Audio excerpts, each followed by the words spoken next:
topic is the grounding requirements for a 480 volts corner-grounded panel fed from a 277/480 volts YURD pad mount transformer with a utility responsibility ending at the meter base.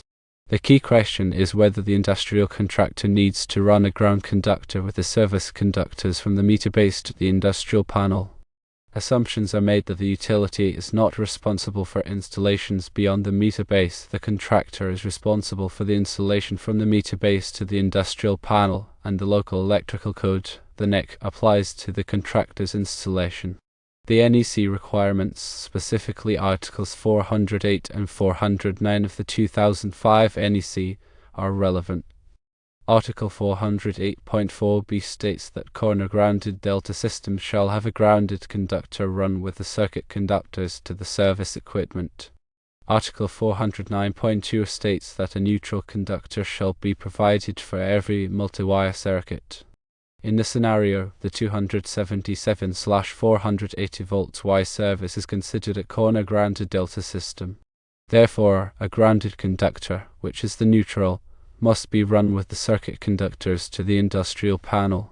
Based on these NEC requirements, the industrial contractor is obligated to pull a fourth wire, which is the neutral, with the service conductors from the meter base to the industrial panel and to ground the neutral conductor at the industrial panel. While the utility's preference for ground conductor on the service is not a legal requirement on their part, it is considered reasonable for safety reasons. The contractor might argue that the 480 volts delta load at the panel does not require a neutral conductor. However, the NEC requirement for corner-grounded delta systems applies to the service conductors, regardless of the load configuration. A step-down transformer may be used at the industrial panel to convert the 277/480 volts Y supply to 480 volts delta.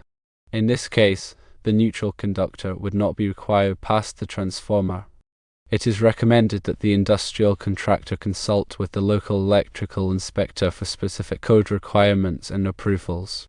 Based on the 2005 NEC, the industrial contractor is required to pull a ground, which is a neutral, conductor with the service conductors from the meter base to the 480 volts corner-grounded industrial panel, even if the load is 480 volts delta. The utility's preference for a ground conductor is also reasonable for safety purposes. To elaborate further, let's examine the relevant sections of the NEC and their implications in detail.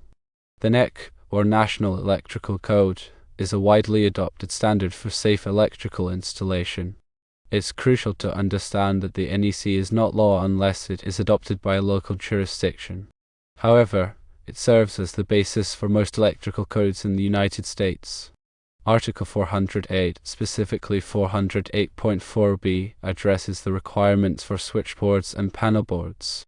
The key takeaway here is the phrase corner-grounded delta system shall have a grounded conductor run with the circuit conductors to the service equipment. This means that even if the load connected to the panel board does not inherently require a neutral, the incoming service to a corner-grounded delta system must include a grounded conductor. This grounded conductor serves several purposes. Firstly, it provides a path for fault current to return to the source, allowing overcurrent protective devices like circuit breakers or fuses to operate and clear the fault. Secondly, it helps to stabilize the voltage to ground, reducing the risk of transient overvoltages. Article 409.2 further reinforces this requirement by stating that a neutral conductor shall be provided for every multi-wire circuit.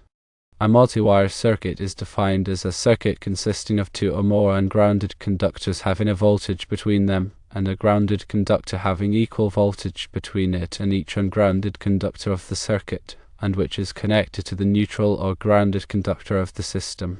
In the context of a 277/480 volts Y system, the neutral conductor is a grounded conductor, and it is essential for proper operation and safety. Now let's address the specific scenario.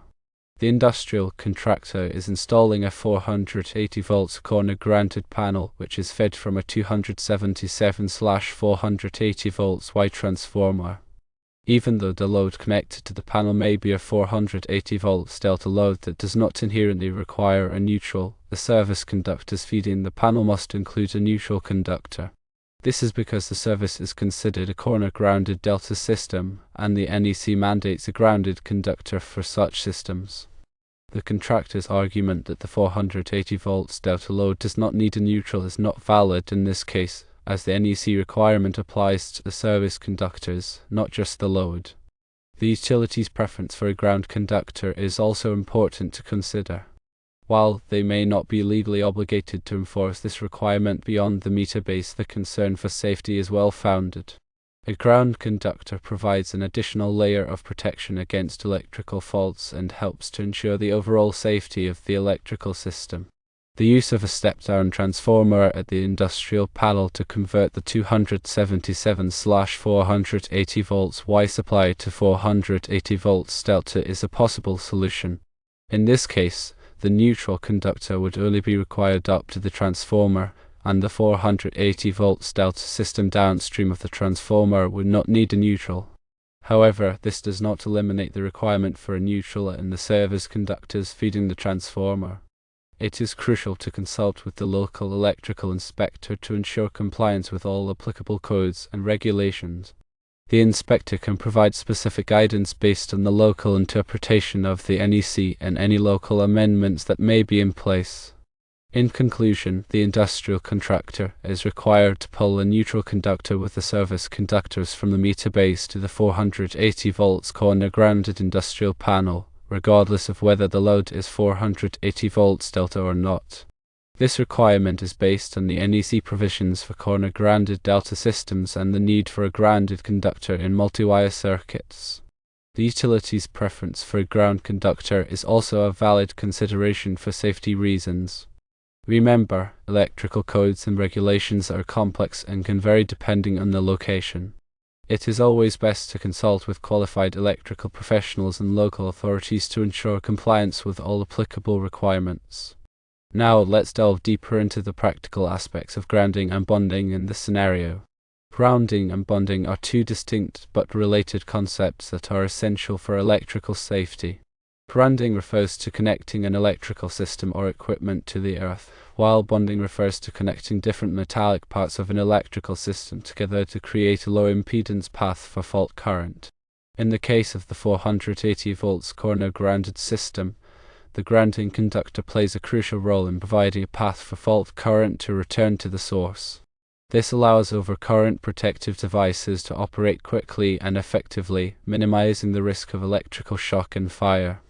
The bonding conductors, on the other hand, ensure that all metallic parts of the electrical system are at the same potential, reducing the risk of voltage differences that could cause electric shock.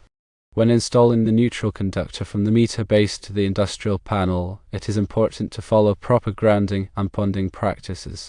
This includes ensuring that the neutral conductor is properly sized, insulated, and protected from physical damage.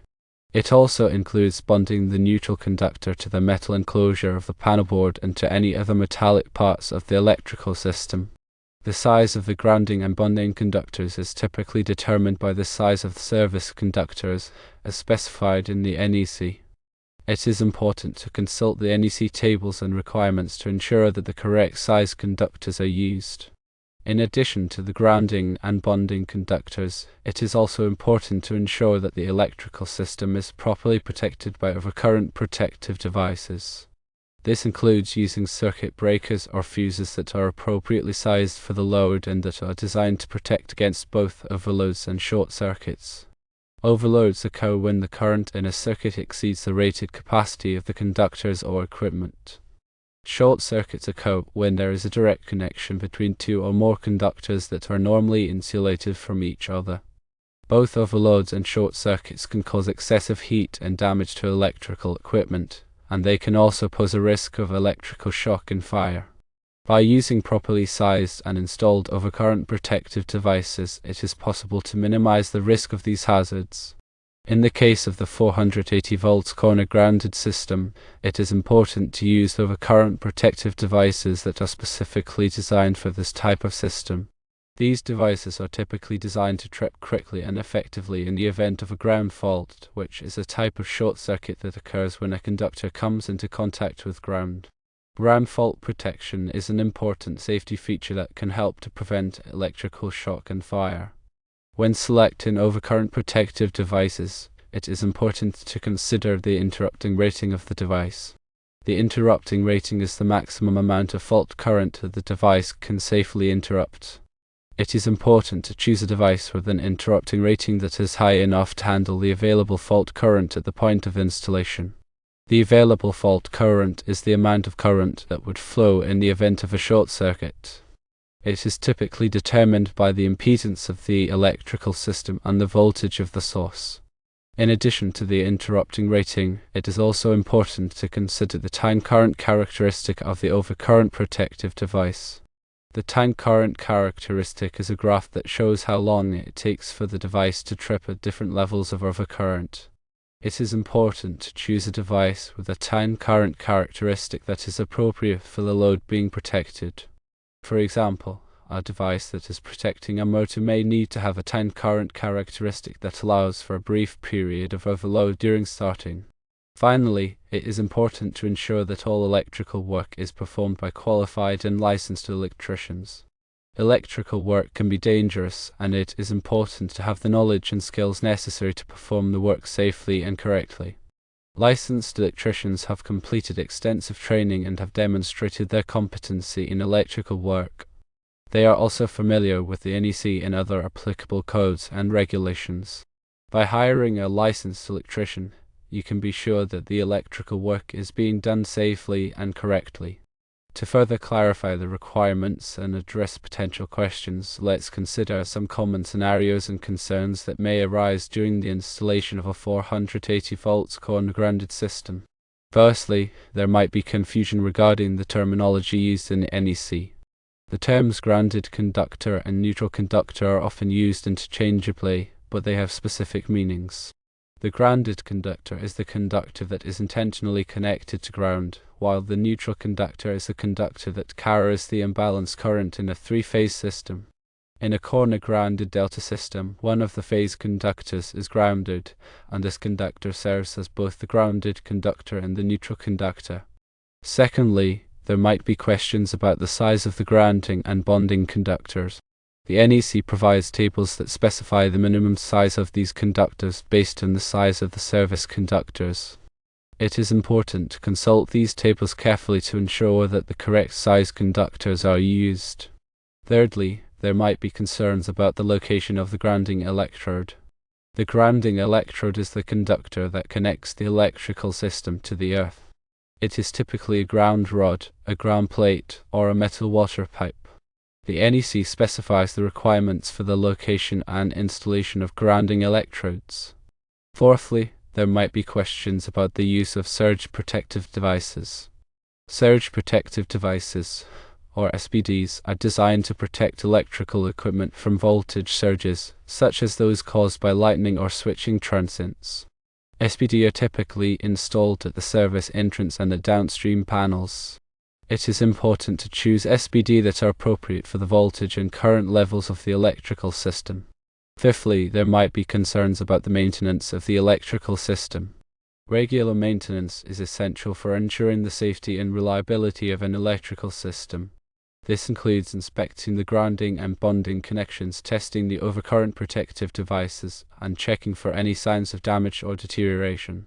Finally, it is important to remember that the NEC is a living document that is updated every 3 years.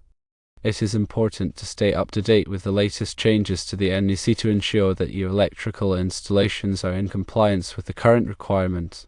In addition to the NEC, there may be other applicable codes and regulations that apply to electrical installations. These may include local building codes, fire codes, and environmental regulations. It is important to consult with the local authorities to determine which codes and regulations apply to your specific project. By following these guidelines and consulting with qualified electrical professionals, you can ensure that your 480 volts corner grounded system is installed safely and correctly. Remember, electrical safety is paramount, and it is always best to err on the side of caution.